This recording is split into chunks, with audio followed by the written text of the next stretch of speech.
ගුරු වෘත්තියට ප්‍රවිෂ්ඨ වීම සඳහා සීන දකින උපාධිධාරියෙක්ද?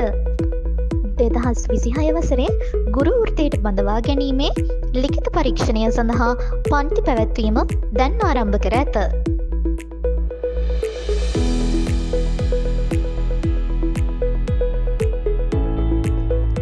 සාමාන්‍ය දැනීම කැලණිය විශ්වවිද්‍යාලීය හිටපු බාහිර කතිකාචාර්ය ඒ වගේම පේරාදෙණිය විශ්වවිද්‍යාලයේ PGIS පශ්චාත් උපාධි ආයතනයේ පාලක මණ්ඩල සමාජික ආචාර්ය SW ගමගේ මහතා අතිනුත් බුද්ධි පරීක්ෂණය හිටපු ගණිත නියෝජ්‍ය අධ්‍යක්ෂක දේශක සරත් වීරසිංහ මහතා අතිනුත් මෙහෙයවනු ලබනවා. අඟහරුවාදා සහ බ්‍රහස්පතින්දා 7 සිට 10 දක්වා සිංහල මාධ්‍යයෙන් රෙකෝඩින් සහ නිබන්ධන ලබා ගැනීමේ අවස්ථාව.